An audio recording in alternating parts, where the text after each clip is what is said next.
Hello YouTube, welcome to Sunday in the Shop. We're working on this thing. I've had this carburetor apart twice. I've checked everything I know possible. Even that thing that shakes up and down, if you don't have it right when you put the item mixture screw in, I double checked that.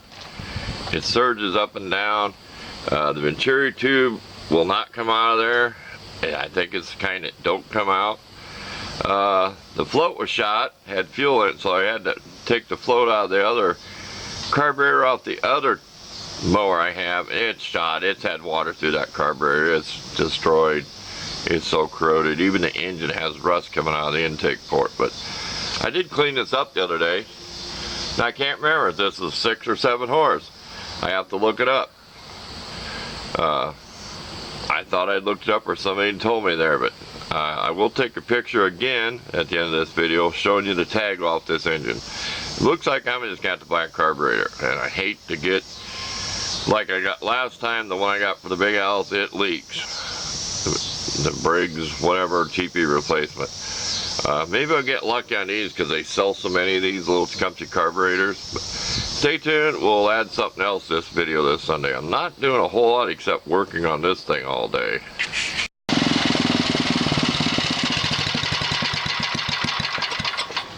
And run out of gas in the funnel. So I got jack stands under there, jack stands under there. What a mess. I started on this yesterday. What a mess. Here's the carburetor off the other engine, and it looks worse than that going into the engine. It had a lot of water pouring in it. When you turn it back and forth, you get about a half turn, it feels like it's locked up, throw the rod or something in it. It could be something caught where the belts are too, but I'm not even going to attempt to do anything with that engine. It's pretty nasty. Okay, let's go off and do something else. I'm going to go wash my hands. Had gloves on, you know how it is, then you take them off, start working on stuff. You get your hands dirty no matter what. Okay, I clean my hands so-so. I still gotta do my fingernails. A while back I had a video. I went to Fleet and Farm. I gotta kind of turn these sideways. This company makes really expensive, good expensive knives. They also make a lower level or whatever made in China. Okay. Now they had some of these that were skinnier. They wanted $30 for 4. These were 10 bucks. One of them $9.99 special, okay? That comes about $2.50 a piece. These things are, I measured it once, 5-inch blade and a 5-inch handle. I have that set on a 10th scale there. The other side's too shiny. But a nice knife for camping. I'm going to use one in the house. I haven't started using it yet. I'm going to have one probably in a toolbox or something. And one will go in my backpack if I ever get to go out on a picnic or something, which I haven't done. I had all that stuff years ago, never got to go. Just too much stuff. That's plastic, but it's real smooth and comfortable. Full tang. And you can take these off and make one of them. I may make wood scales in the wintertime on one of them. Maybe. I don't know. They're just so nice. That's a big knife. Steak knife. I mean, it's sharp back here and serrated. So that's kind of neat. Okay, one more thing we're going to show you just for the fun of it. I got a Dremel kit at Harbor Freight. We're going to see what it looks like. I have not even looked at it. It's like 15 bucks and I'm out of everything. I've got stuff piled there. I can't find my little diamond bits or nothing. We're going to show you that, and I haven't even seen it myself what it looks like. And then that'll be about it for today. I've got to take a break. I'm tired of pulling on that lawnmower engine, and I don't know if the starter will fit out the cast iron one. I do have a brand new battery, but that'll be another day. I'm tired of pulling the rope on that thing. I'm about pulled off the jack stand, so stay tuned. Okay, I got my junky camera on the tripod. It doesn't want to stay tight. My old work camera. Here it is.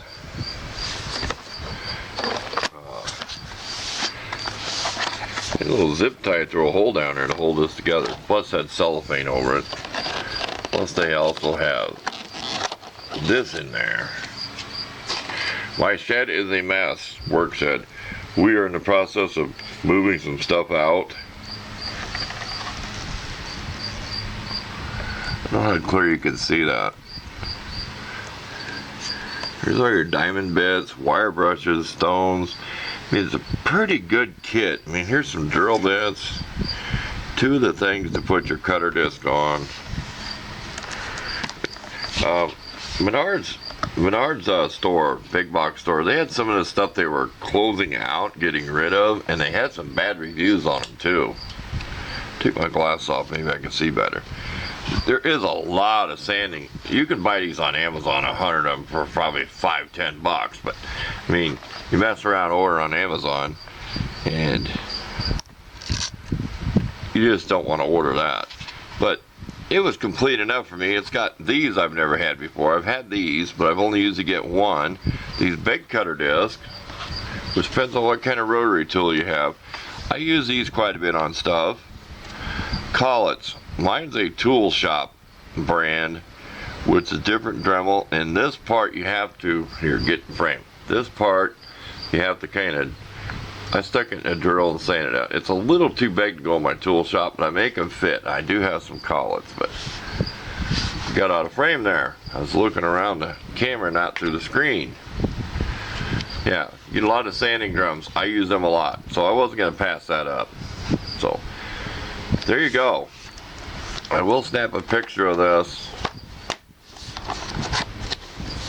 I'm going to try to keep everything in here, because that's my problem. I'll throw stuff in a can that I'm using and don't put it back, and then it's gone. So I'll snap a couple of pictures so you can see what's all in here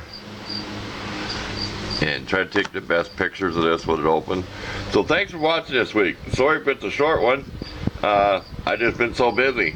I said I worked all, today is Saturday, Friday I worked all day yesterday on that mower getting it apart. Or the other day I posted a video of it, getting the deck and everything off. And I did figure out the clutch was just sticky when it released. And we figured out the belt's always tight on that. It just releases back on a different belt. It's too complicated to try to get in there and show you. So the belts are always tight going in the engine. I just want them off there when I work on it. So hopefully I remember how to put it together. So thank you again for watching, and we're out of here.